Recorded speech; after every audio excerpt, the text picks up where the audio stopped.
Hello, everyone, and welcome back. Today is the opening day of Pennsylvania's rifle season. We are blessed to have gorgeous weather. It's approximately 42 degrees, very cloudy outside, with a little bit of wind coming in. This should be one of the best opening days in a long time in Pittsburgh, Pennsylvania.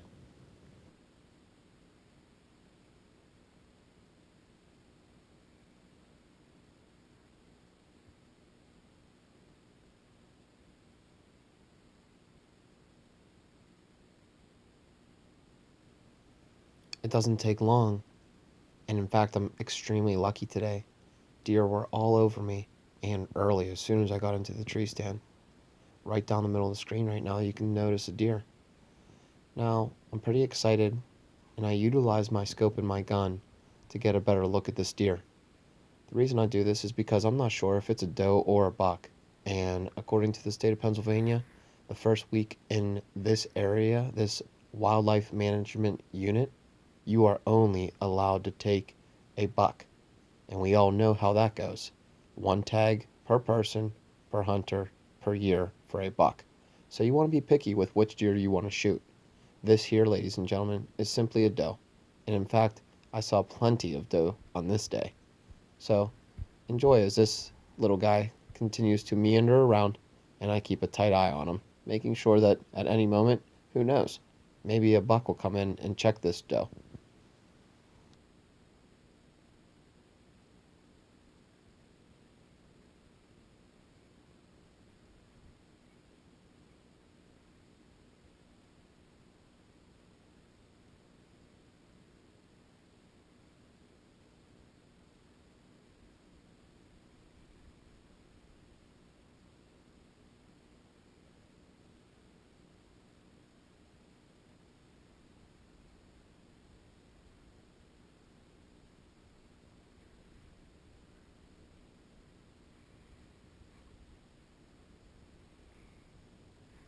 Seeing a squirrel in the woods is encouraging to any deer hunter. The reason for this is because they are foraging, and if they're foraging, there's plenty of food around. As the day progresses, the cloudy day turns into a sunny day, which is an advantage to a hunter. Did you know there's color, then there is the UV radiance off that color, no matter what the color is? Deer's ability to see well in the short wavelength blue light of night also enables deer to pick out ultraviolet emissions from hunters' clothing. Similarly, a highly reflective material such as slick raincoat is likely obvious to a deer's eyes, regardless of color. Some field conditions nullify the UV concern. Bright sunlight, for instance, overwhelms UV reflection, making it appear visually neutral. We are also reminded, however, that most hunter deer encounters happen when deer are most active, at dusk and dawn. And we all know how the saying goes. A deer in the headlights, bright lights, like the sun, make it harder for the deer to see, which is an advantage for any hunter.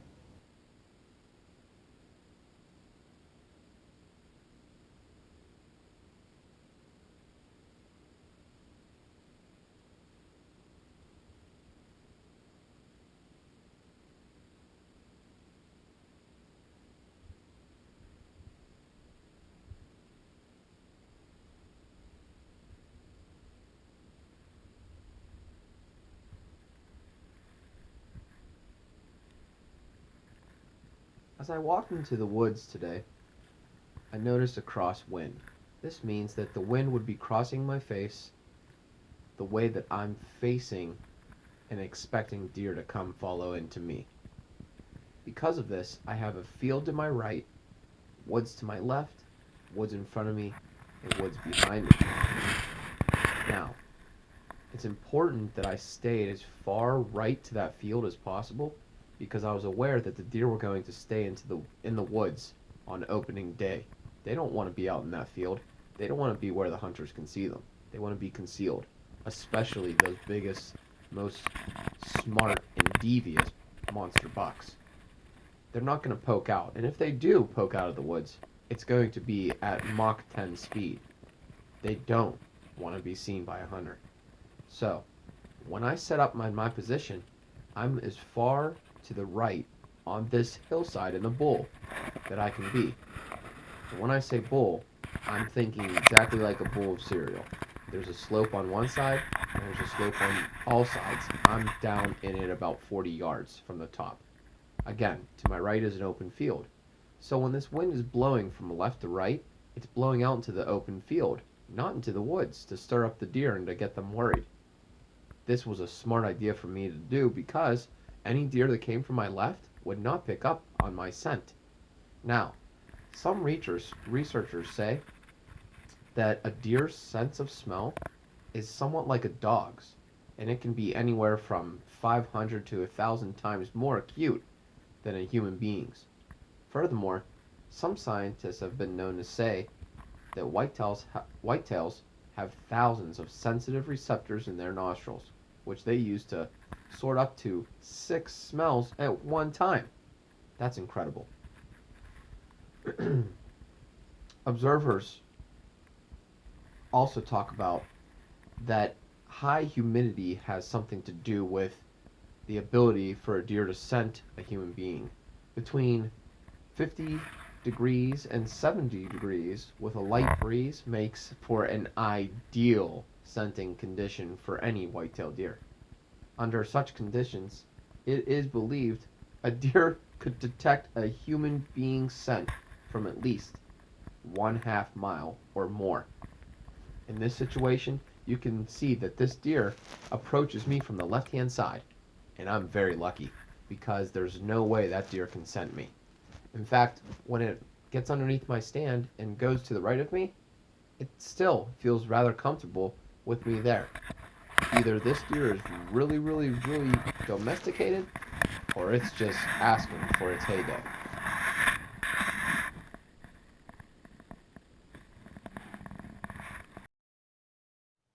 Many hunters don't realize the importance of a deer tail. A deer's tail is a communication tool to all deer in the vicinity. As you can see in this situation, our deer with his tail down is still not on any kind of edge or alert. He walks away calmly and heads out to go find some more forage.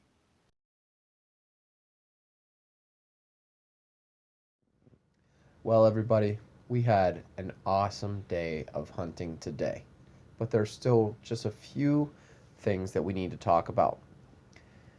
As you can see here, I'm wearing the color orange, and most hunters are very wishy-washy about the orange. Now, its number one priority is for safety from other humans. We don't need hunters going out there with their 12-year-old sons and daughters and somebody getting injured or a stray bullet catching somebody. It's just not ethical, it's not logical, and it's not going to happen here in the state of Pennsylvania. So, the orange continues to be an ongoing, issue. So, ongoing research shows that hunters have oversimplified how deer see, especially in assuming that deer are, quote, colorblind. In a series of studies at the University of Georgia, a research team anesthetized 9 deer and recorded electrical responses in the whitetail's eyes to light shown on their retinas. While the retina of the human eye is equipped with a high density of cone cells that support color vision across the broad range of hues perceived as blue to red, deer have relatively few cones. Human eyes also have a filter which protects the eye from UV light and helps humans see objects in fine detail. Deer eyes, though, are packed with far more rod cells, enabling deer to see well in low light. From a human viewpoint, deer sacrifice broad color vision and detail for acute sight at night, dawn, and of course dusk. But it is wrong to say that deer are colorblind. What we discovered, this is what scientists would say, is that deer are not colorblind, although they do see color differently than human beings. This coming from the CEO of the Quality Deer Management Association, and a wildlife biologist who absolutely participated fully with the University of Georgia. So, when you get upset about putting on that orange every year for rifle season, no fret. Remember, we're all trying to stay safe out there. So the more orange, the better off we all are. As you can see, there's a little bit of a waterway in the area that I'm hunting right now. It's just that little V down the middle of the landscape there. It looks like mud on the camera, but it's actually a underground spring that I found was leading the deer on a highway, it looked like. These three deer in this view that you're seeing right now are on a mission. I saw these deer earlier in the night, but they decided to continue on their path straight up over top behind me. Now, it's my belief that they were absolutely taking a nap up there and waiting for me to get out of the woods. But they must have felt comfortable, or they didn't get my scent again because they got up on the left hand side of me. Either or, they make their way back right at, of course, dusk. And here they are getting to their water source. Every good hunter knows, no matter even if it's 30 degrees outside or even negative 30, deer need water to survive. So, not only do they have briar patches, which is like a salad bar to them in the area I'm hunting, and of course acorns all over the place, they also have a water source. This is a key to having a plethora of deer in sight today on this amazing hunt. I mentioned something about bedding as well. If I got down out of the tree stand that I'm currently in right now, I would walk into thorn bushes everywhere. Right below me, it doesn't look very thick. Of course not, because we're not in the ground. We're up in a tree stand. But walking in, I got cut up like nobody's business. These briar patches in here are super thick, and I know it looks open. But to a deer, that is also food. Now, I could see the acorns because the squirrels are going crazy and they have plenty of them in their mouth, and I can hear them as well chewing on them, along with some walnuts, it looks like, and some other miscellaneous feeds. But these deer that I noticed all day today were chomping down hard on these briars. That's also their bedding. There's some blowdowns as well to my right that are hard to see in the camera, but those are just another name for trees that are broken in half, etc. But everybody, we really appreciate you taking the time to watch this video today.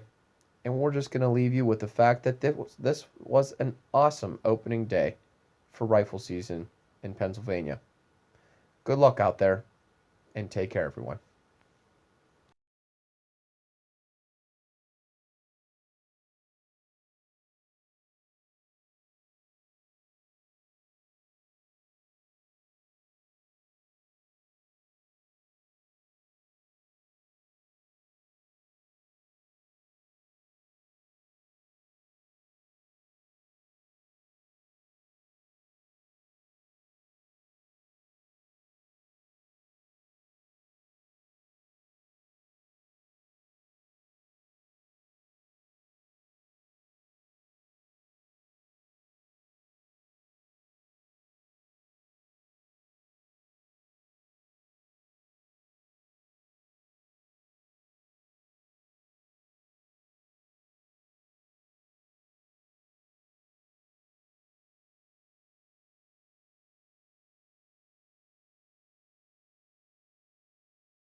Thanks for watching our video today.